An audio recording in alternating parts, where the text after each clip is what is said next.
Okay, cool, awesome. Jen, can you confirm that you're able to see my screen? Yes, I am able to, Maruti. Yes, perfect. Okay, awesome. Hello, everyone, and thanks for joining us today. I'm excited to have you all here.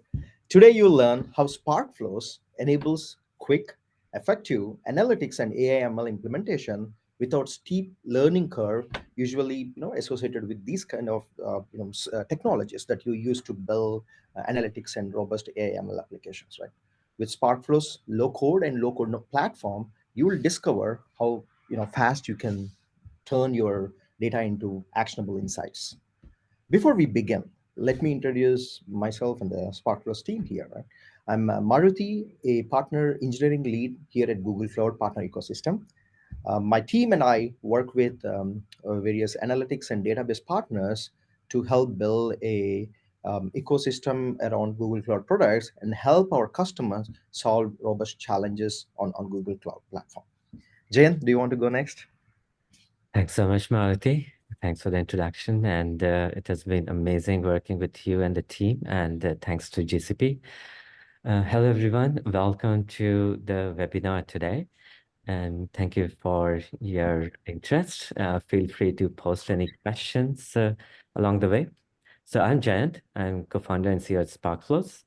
I lead the go-to-market and engineering of Sparkflows. Before this, I've been building big data and AI ML applications for the past 15 years, and excited to be here today. Over to you, Kanishka.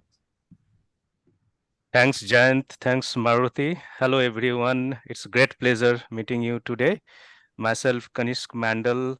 I head the product R&D and customer success for Sparkflows. I have a couple of decades of experience in building out data products in the domain of data engineering and machine learning for startups and enterprises.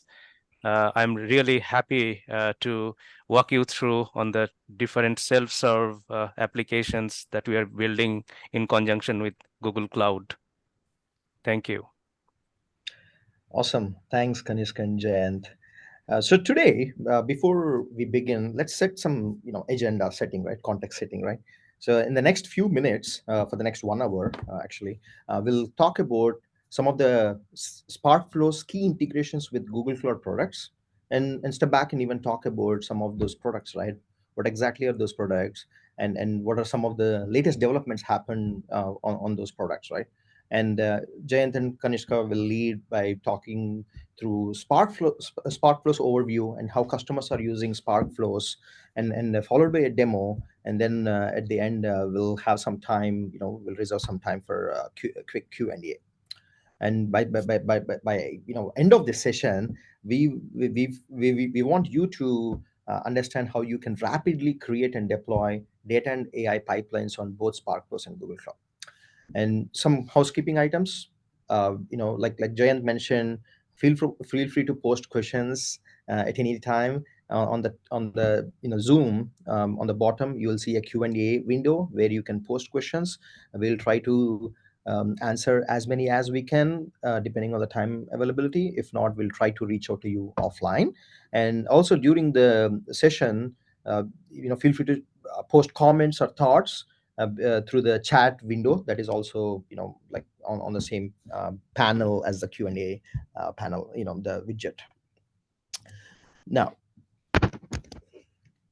so right away want to jump into the Sparkflows plus GCP Google Cloud architecture, right? This is a high level architecture where you can see how Sparkflows integrates with various Google Cloud products and services. Now, Sparkflows is a Google partner for a while, and is available on Google Cloud Marketplace, using which you can get started on Sparkflows right away on Google Cloud. Now, Sparkflows excels in integrating with various open source technologies. You see some of them on the page here, but the list is growing, and there is a good roadmap that Kanishk and Jayant will also touch base upon a little bit. But this is all available through their intuitive user driven interface. With Sparkflows, data analytics team can drastically accelerate the development of ETL, let's say for you to build any data pipelines, EDA, exploratory analysis, feature engineering, right, for you to do the feature management, for example, and ML models, and even deal with generative AI models or building generative AI apps. They provide if 460 plus, the last time I checked, no code, low code building blocks, and in their world they call them as process and various benchmarks, right? So you can easily drag and drop or use some of the widgets that are available to build a robust data pipeline and ML pipeline, using some of the open source Google Cloud technologies, etc. And eventually, you can deploy the solution on Dataproc, which is the Spark execution which engine, which in the Google Cloud. And that's the core of the diagram here. It's kind of there are three different offerings. We'll touch base a little bit of in the next set of slides, but you can execute everything on the Dataproc. Now, Sparkflows has, like we talked, has multiple integrations with BigQuery, Vertex AI, Alloy DB, Cloud Storage, and Cloud Composer. And Alloy DB, if you're wondering, is a managed Postgres offering from Google Cloud, and it has AI built into it. That way, you can use Alloy DB and your familiar Postgres SQL interface for working with vectors, models, and data. And the demo will be focused on BigQuery and Vertex AI. So I'll briefly touch upon give an overview of those products before we get into the Sparkflows overview. Now, Spark, right? Spark, as you know, is becoming one of the de facto processing platform or engine for enterprises to build their robust data pipelines and AIML pipelines, right? And Dataproc is a fully managed and highly scalable service for running Spark within Google Cloud. We understand that one size doesn't fit all, so we have three different ways for you to deploy your Spark workloads or applications on Google Cloud, right? The serverless Spark, Dataproc serverless, GKE, and compute clusters. Now, use Dataproc serverless to run Spark workloads without provisioning and managing your own cluster. Let's say if you don't want to spend too much time on managing or provisioning the infrastructure aspects, then Dataproc serverless is the right option for your workloads. And then the GKE option is for you to get advantage or take advantage of the job portability and isolation when deploying Spark workloads on Kubernetes, right? Yeah, using Kubernetes. Now, Dataproc itself has a out-of-box integration with rest of the Google Cloud, the products like databases and analytics and AI ecosystem, mainly Dataproc to BigQuery, right? For example, if you're up to date on what's happening in the BigQuery world, just last week or this week early, BigQuery launched a new GA feature, general availability feature called Spark Stored Procedures within BigQuery. So basically, you can actually write Spark stored procedures within BigQuery and then create them, and within your teams or different teams can actually invoke them and then execute the Spark code, right? And for this, as a user, you don't need to deal with Dataproc. You don't need to enable any APIs. BigQuery will take care of executing or spinning up the clusters in the background. So that's one innovation or tight integration between Dataproc and BigQuery. In the same way, you can use Vertex AI as part of your, let's say, notebook or workbenches. You can use Spark, and then the main interesting one is the Dataplex, right? Dataplex can help you get data lineage up into your Spark workloads. So there is a plugin as part of the Dataproc. You can enable that, and using that, whenever you're doing Spark for your batch workload or processing, you can get data lineage into your Spark applications.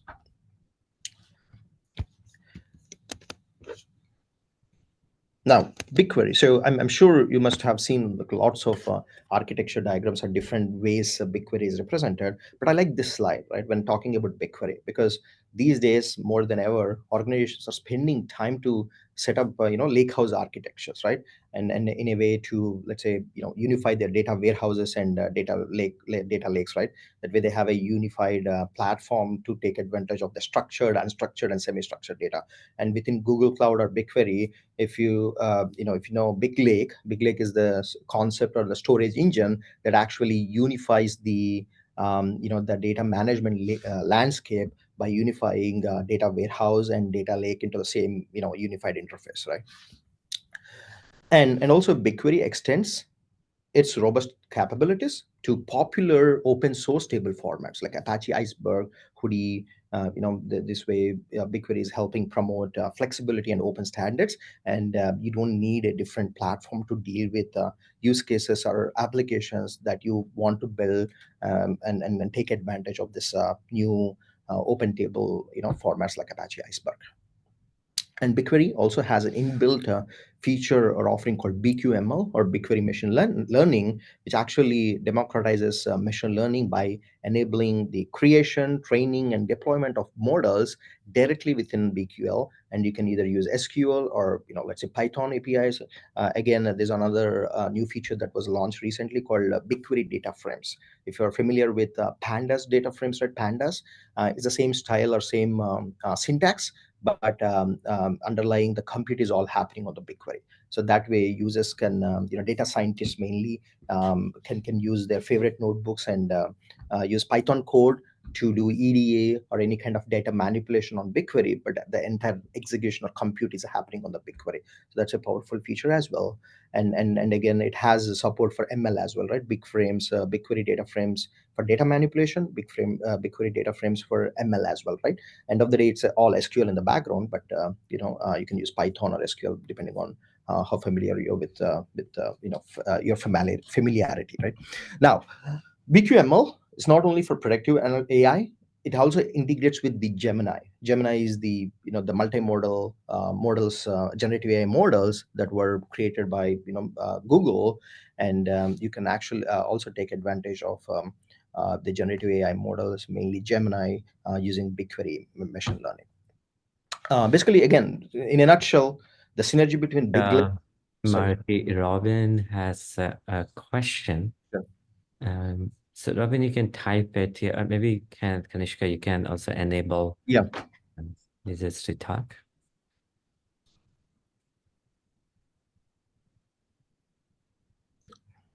Yeah.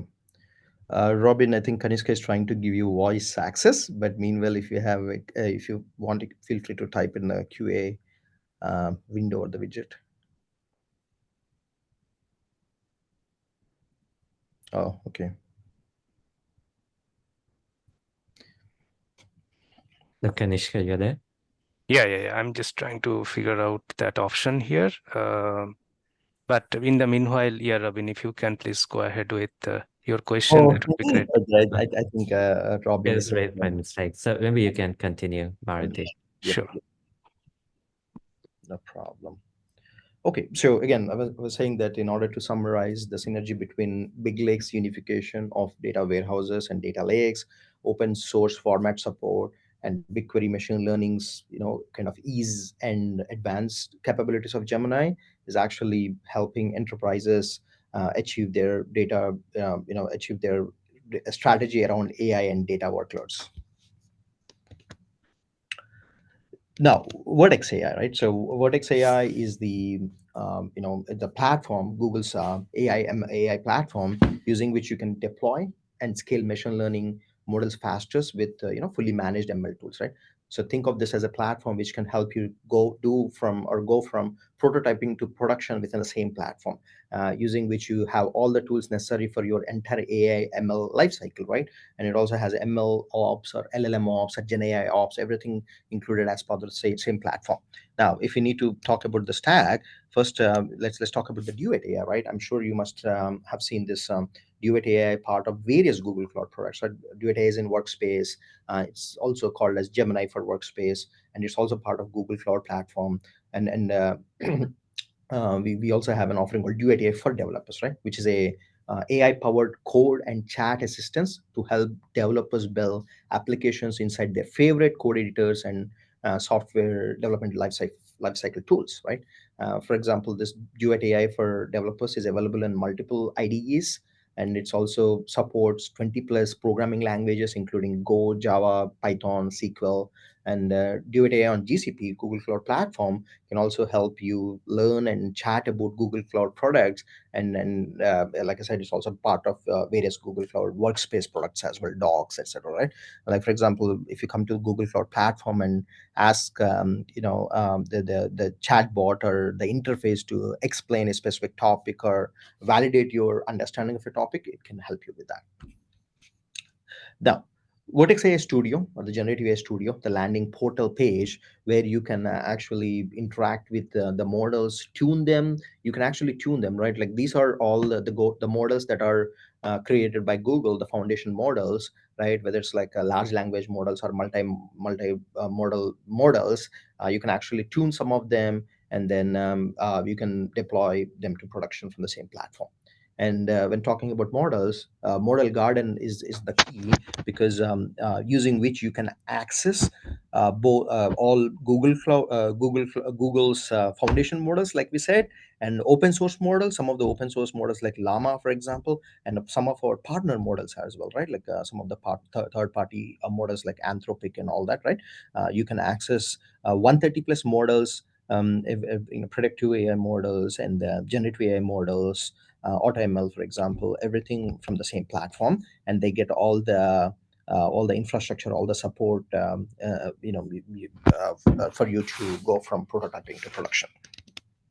And then search and conversations, they are tools that employ a low code approach to developing sophisticated search and conversational agents capable of operating across multiple channels. So like if you're familiar with the Gemini, the app using which you can chat, the earlier it used to be called Bard, right? So the same kind of experiences you can bring on top of your private data by easily plugging into search and conversation. Search and conversation supports certain data stores right now, like GCS and BigQuery. So as long as you can put your data there, you can actually power chat experienced applications to your user on top of your data that is sitting in GCS, BigQuery, for example. But there are some other interface data store support as well.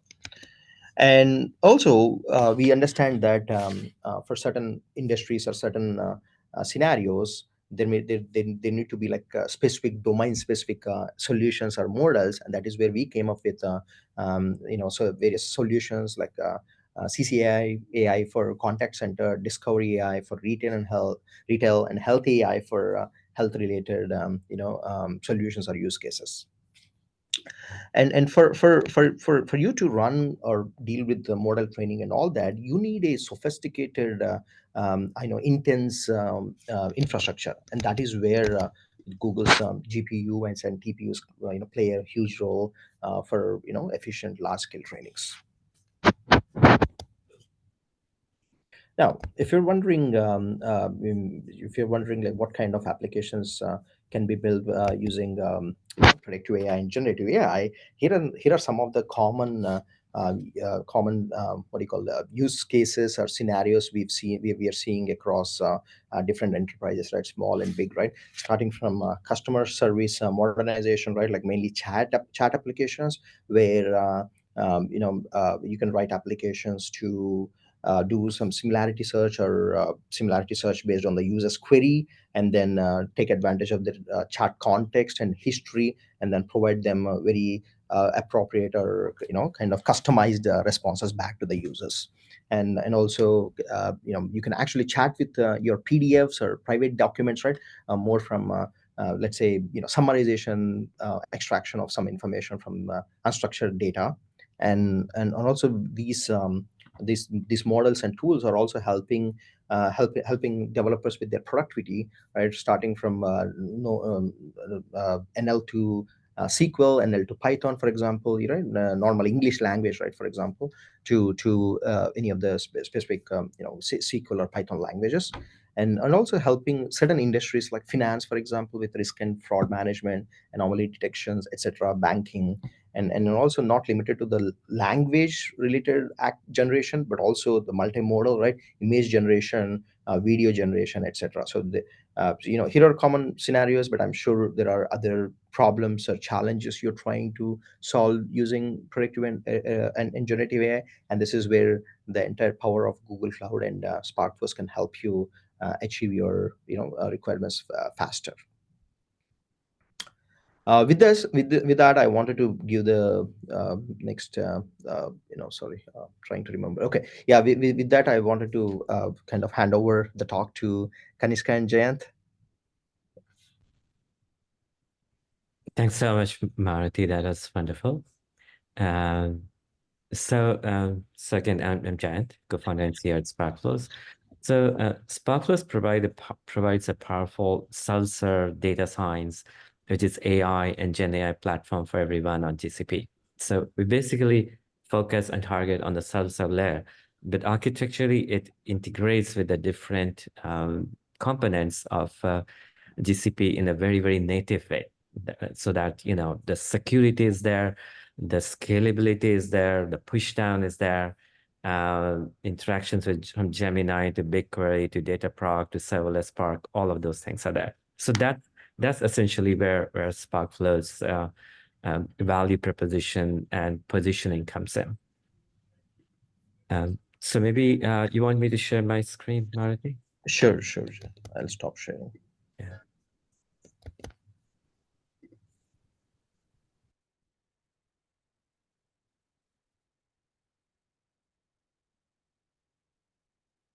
Okay.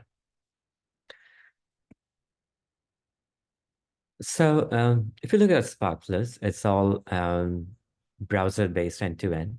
It is meant for data engineers, scientists, analysts, and business users. What gets built, the business users can be very easily consuming it. One of the very big things that I want to focus on is the analytical apps that get built seamlessly by analysts, scientists, and engineers working together. And the business users, you're finding they really love that whole analytical apps, which will be part of the demo also today. So analytical apps could be like, you know, price elasticity. It could be churn prediction. It could be price optimizations and others. So those kind of apps and the business users can really, really select different things onto them and play around, do a what if analysis. That's something that we have found to be extremely user friendly, and the business users love it. So it has, Sparkflows has modules to connect, read, and write from data sources like, like Google Cloud Storage, other databases, Postgres, MySQL, Oracle, and others. From BigQuery, obviously, definitely. And then it has very seamless data preparation. Data preparation is very powerful with like lots of nodes to be dragged and dropped, but also it has a copilot built in that allows you to do data preparation and wizard. You can also write, so Sparkflow supports, no code, low code, and full code. For example, you could be writing code even in Jupyter notebooks and on the Dataproc clusters, and it could be connecting through from Sparkflows to them. So it supports, and also the ability to write code in SQL, Scala, Python within the workflow. So there's data quality, machine learning, a number of algorithms, and of course, deep integrations with Vertex AI and on generative AI with Gemini and the MLOps integrations and the whole generative AI. So we enable both AI and generative AI in one seamless experience because we also see some of the apps that we finally that also get consumed from Sparkflows. They need at different stages. Users need AI and Gen AI capabilities. So this, Maruti has already walked through this specific slide, so I will not spend much time on it. So Sparkflows actually does push down to the Dataproc, Google Kubernetes, and serverless Spark. So it really does push down so that it scales and is secure and it's so already the infrastructures and the things you have in place. It's the fundamental architecture of Sparkflows is to use that and to use the native services of GCP, which is, of course, able to read the cloud storage, BigQuery, load things into, also interact with LIDB, Vertex AI, and others. So what does Sparkflows provide? It provides a unified, user-friendly and powerful, lots of studios and workbenches as part of the self-serve experiences, like to be able to do workflows, to design analytical apps with drag and drop, but the backend, and it would also, defining also your prompt engineering into it, interacting with Gemini, and then also running AI ML jobs onto, say, Dataproc, and showing back the results, running different algorithms. And then, of course, reports is more around from analytics point of view, data profiling in a one click to able to, hey, this is my data sets, go ahead and profile it. Data quality is a huge part of AI ML, again, from self-service point of view. That's where Sparkflows comes in. And as Marty was saying, there's 60 plus nodes to drag and drop, very rich set from, data preparation that the data scientists would need and the data analysts to AI, ML integrations, different connectors and all. It is interesting. So a lot of vertical and horizontal solutions, it comes with them, with it. So you could connect to your data, you could configure it quickly, and you could get going with your use cases in a very, very quick manner. So it has a lot of vertical and horizontal solutions. So this is a layer, right? You have connected. Hey, Jane, sorry to interrupt. I think there's a good question, and I thought it'll be good to discuss as you're talking through. So a question from Raj, which is, the question. Okay, yeah, someone answered actually. Okay, I think Kanishka answered. Yeah, I just answered that question. Yeah, Raj, thanks for asking this question. That's an amazing question. So this is very timely also. So your question is that how is Sparkflows different from data flow in GCP or Apache Airflow? So yes, the answer is true. It provides say 500 plus no-low code processors to design visual workflow. As Jayant was mentioning, it auto-generates the Spark code, which is launched on the serverless Dataproc seamlessly. Along with that, it provides all other system equalities, like you can apply all the permissions on top of these workflows that you develop. You can share and collaborate. That's how it differentiates. And the second thing is that we perfectly complements Airflow in a way we can auto-generate the DAG, and we are actually releasing integration with Composer very shortly, actually. So yeah, it perfectly coexists with workflow, Airflow. Thanks, Kanishka. Marty, I think if you feel free to add No, in. no, I was saying that they're more as a complementary products, I would say, right? And definitely, I think Sparkflows can actually help beyond the data processing or the data Yeah, transformation, right? It can help from data ingestion to data transformation to data quality checks to anything that you can think of a data pipeline. Sparkflows has the widgets to plug and play different aspects of the data and AML lifecycle. And I'm sure during the demo we'll see more of that magic in the platform. sure. Thanks, Marty. And when you look at Airflow, and it is, but it is also, Raj, as you go into the demo, like the whole, if you see how the analytical apps come into play in the end, also is very amazing. So productivity is one, but also it has an SDK where you can plug in your own code and you can write your own, say, algorithms plugged into it. So it is much more than just improving productivity. If you look at Airflow, Airflow, you like if you're doing k-means or certain deep learning, you won't have that built into Airflow. So Sparkflow is complementary to all of this. So of course, it goes from connectors data. I'll move fast a little bit to quickly get onto the demo. Now, of course, you could build ML models and AutoML and all of those. And it could build analytical apps with drag and drop, and the backend could be workflows. It could be notebooks and others. So that you could expose actually things to what the data analysts, and like, for example, we are powering many. If you're doing data as a service also, right? You're building data as a service layer for your users. If you have data, right? How do you provide analytics to them is a big part. Like, it is being used as an analytics studio by many enterprise organizations too, to expose many apps to the end users. So it is unified, user-friendly, and it has GenAI workbenches. So the workflows also enable, it supports LLM models. It could talk to like it could talk to Gemini. There's Copilot within Sparkflows, which is driven by GenAI too. You could use it as ETL for LLMs. all of that you need for Gen AI. So how it has been used at various customers, so it is used for powering advanced analytics. It is used for to build out, many different use cases of AI, ML quickly, and then start to go from there and productionize it. Building analytics studio where, you're providing data as a service, or analytics as a service on the data. And then, you're building data pipelines in a very, very, like handling JSONs, handling complex structures and all of those. Sparkflows comes with a number of vertical AI solutions, like from retail to supply chain to telecom to healthcare that you can use.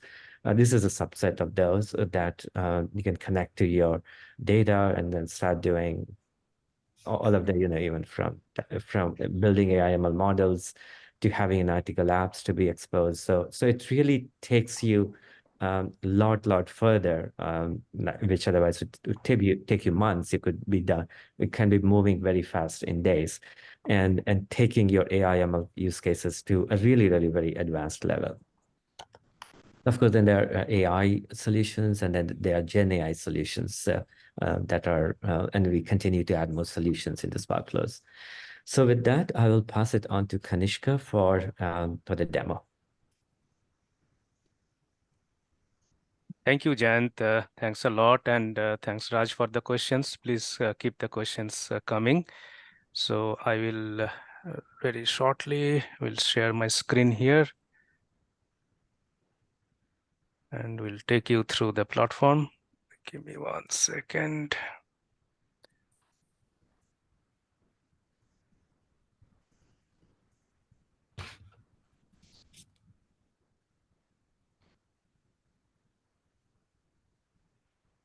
Okay, so please let me know if you are able to see my screen here. Yes. Okay. Okay, perfect. Great.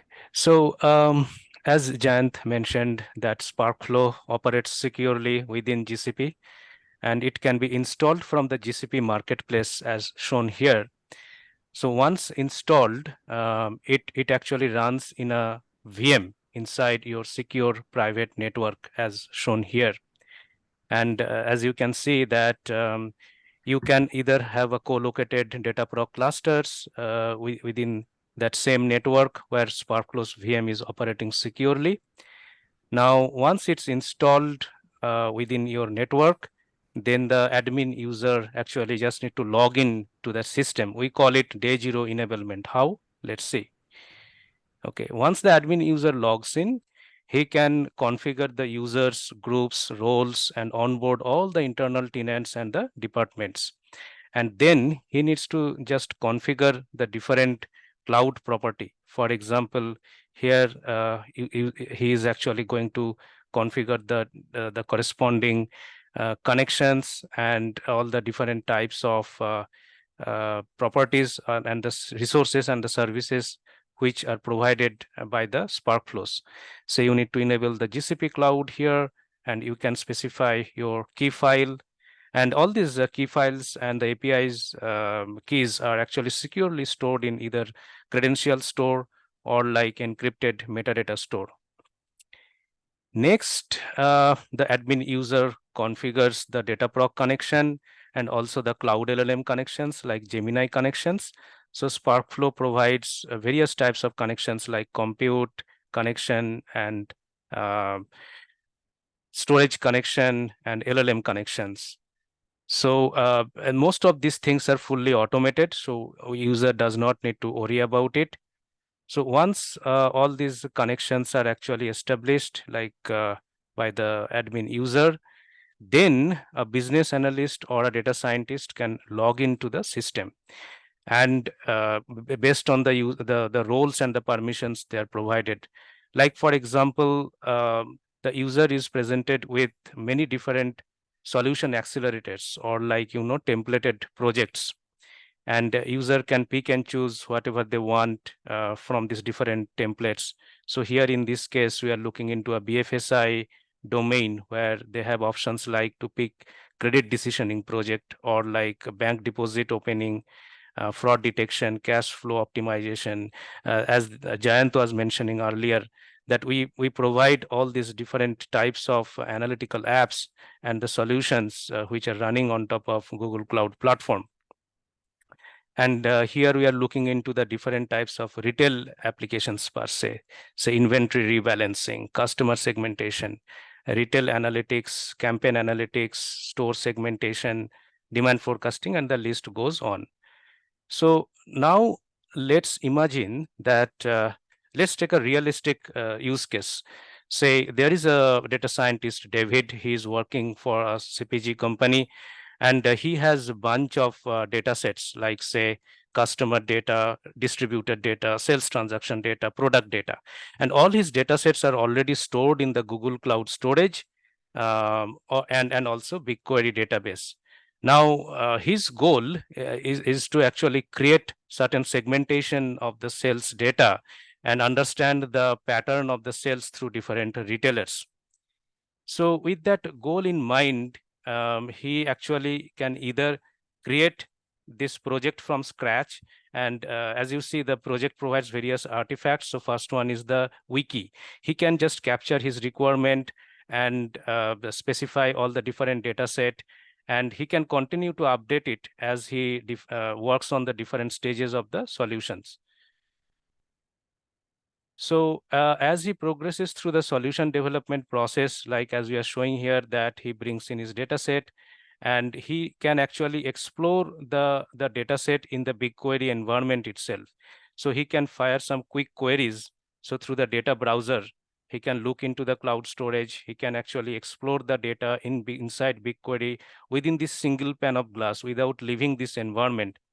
And once he's happy, he can actually edit this path to the data set and do some further curation of the data. Now, the most interesting thing is that he jumps onto this no-code, low-code designer for developing these workflows. So he maps the entire data journey in this workflow, meaning he gets started with data validation process, data preparation, feature engineering, model development. In this case, he would like to do clustering and model prediction, predictive analytics. So we are looking into his data prep and the feature engineering process here.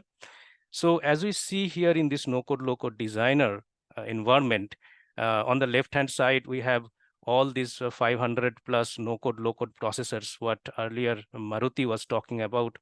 Now, as you see here, the way this navigator actually laid out, like he can go from selecting the various data sources using the data connector nodes to data profiling, data validation, data preparation, then again, additional data quality, visualization of the data, machine learning. It internally supports the H2O, Spark ML, and also can push job to the Vertex AI.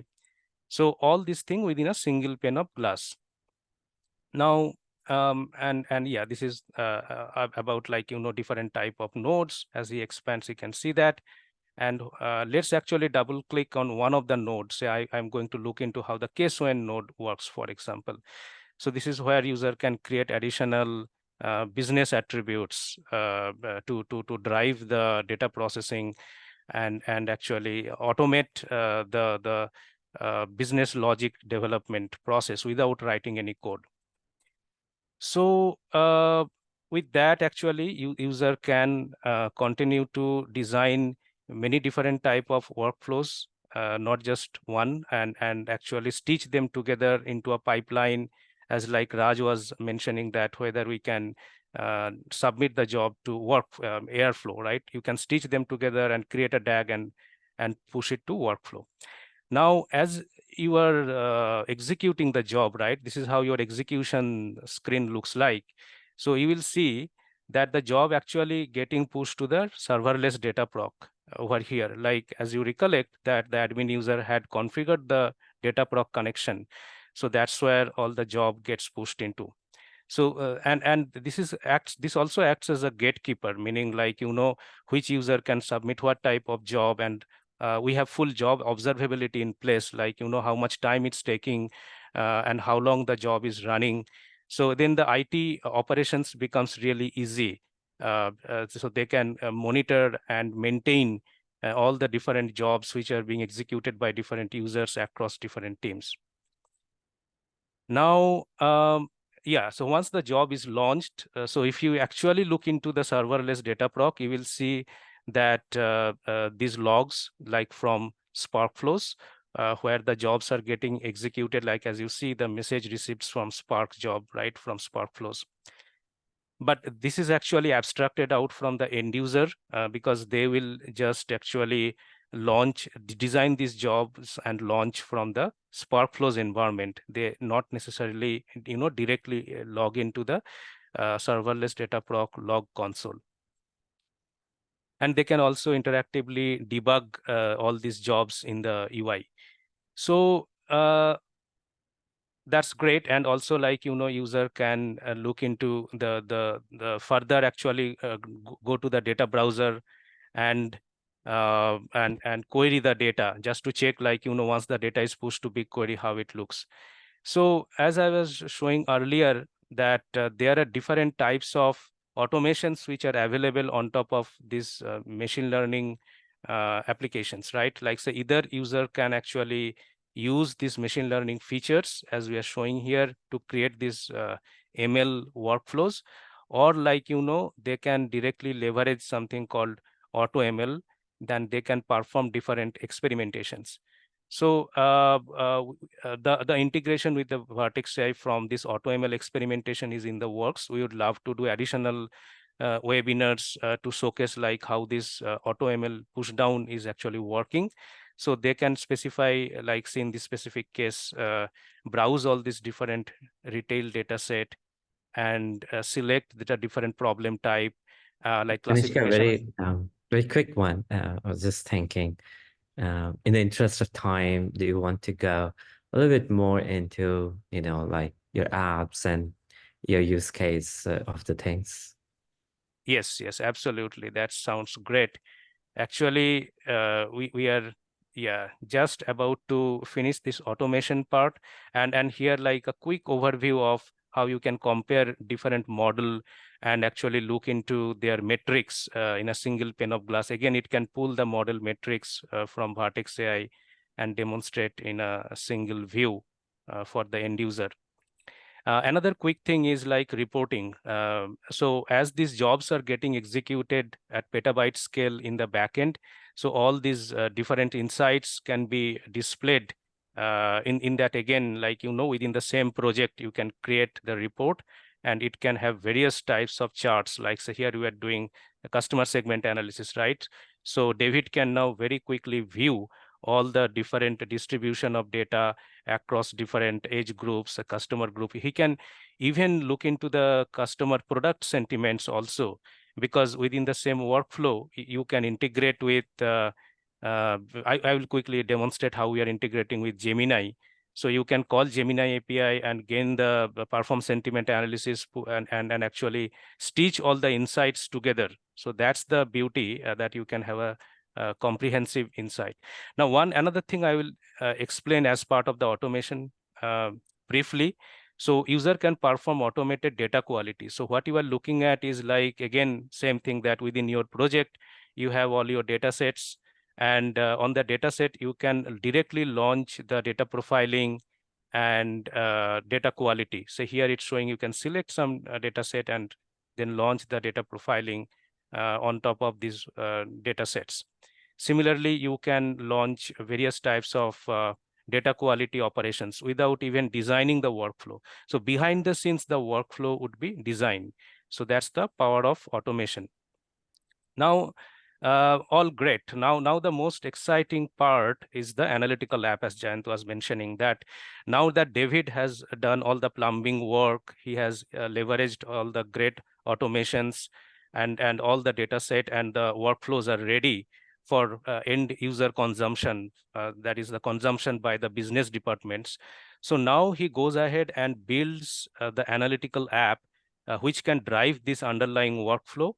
Analytical app also works based on notebook as well. So as you can see, the same business attributes, right, which are part of the data set, he can expose it through this analytical app, and now a business user can very easily specify the requirement and drive this analytical app and specify a particular type of model and launch the same clustering model that we are looking into earlier. This is all great. After performing the training, he can actually pick and choose some prediction file to actually create some selective segmentation. And once these predictions and the training are performed through this app, all these reports can be displayed to the end user or sent to the as executive summary to the top management. So again, he's not just limited by one app. He can create many apps within the same project. Like here, we are looking into quickly a demand forecasting analytical app, where he's again consuming the same sales transaction data and all the different stores. And now he's trying to find what was the demand of the sales across different price points, across different time period. So this opens up lots of interesting opportunity for the business user. So I will go to the generative AI demo. I'm sure we all are waiting for this exciting moment. So now that we are all a bit of familiar with the analytical app concept, so you can see that similarly, you can create your own generative AI repository. So it provides the different ways of performing generative as a content generation, enrichment, content synthesis. So we'll look into one example of generating product description. So Thanks, sir. And just wanted to add, that is exciting, is that the applications are interesting. They'll talk to Gemini and deeply integrated with GCP services.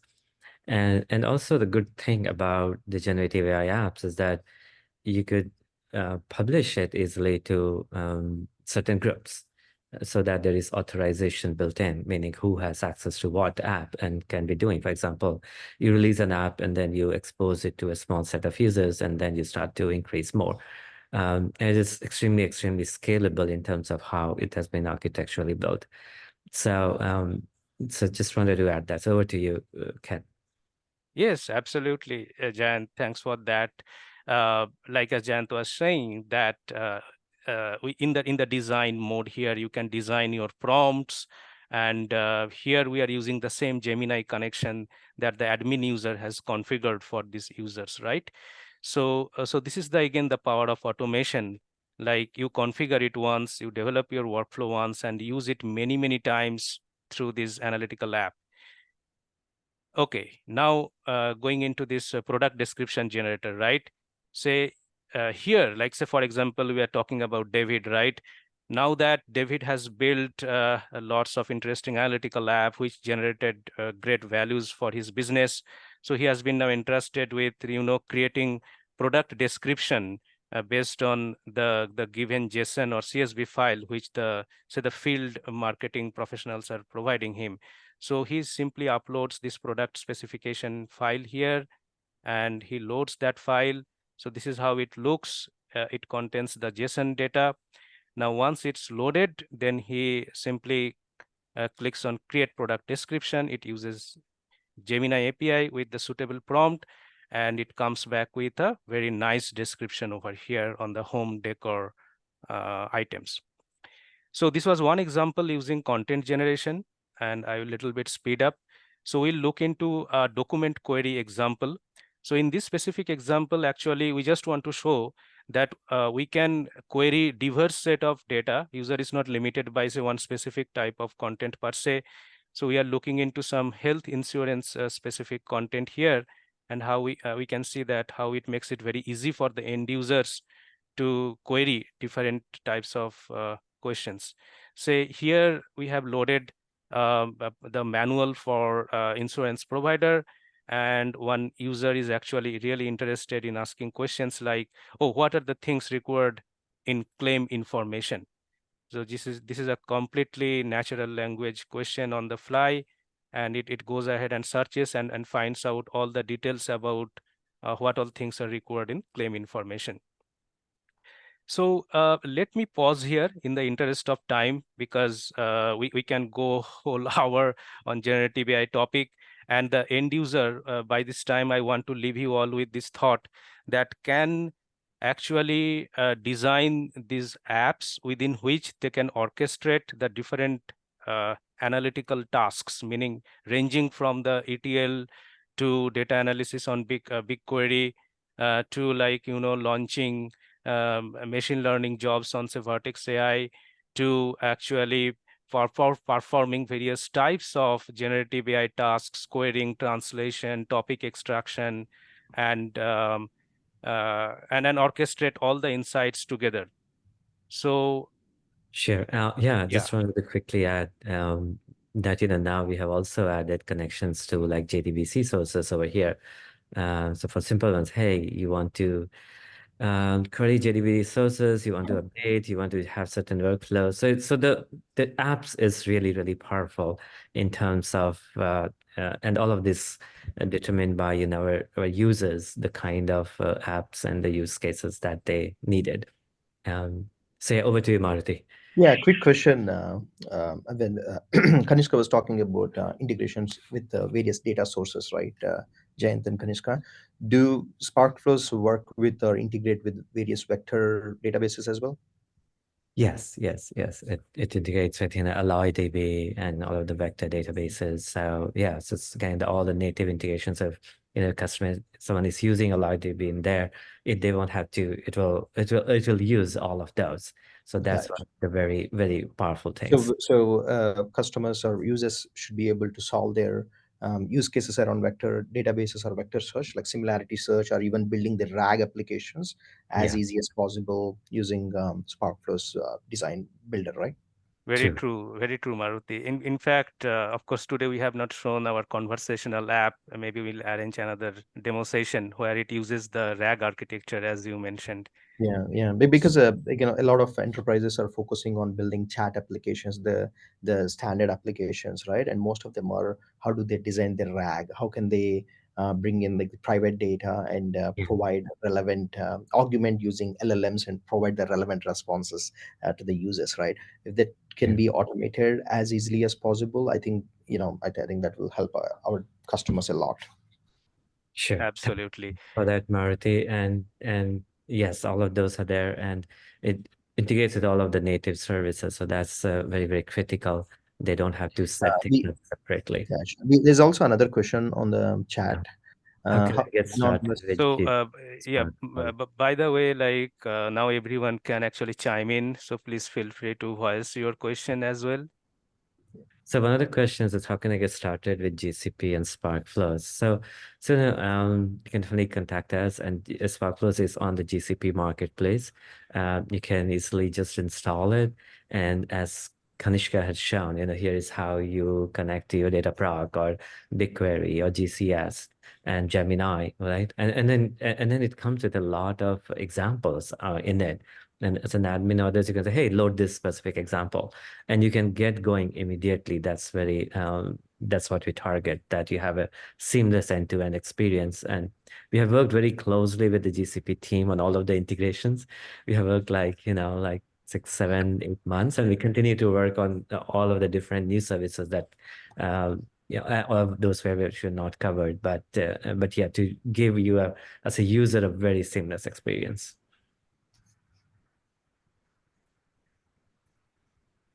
Sure. Any other questions from the team? Yeah, wonderful demo. What's the best way to get an idea of how the cost and pricing works?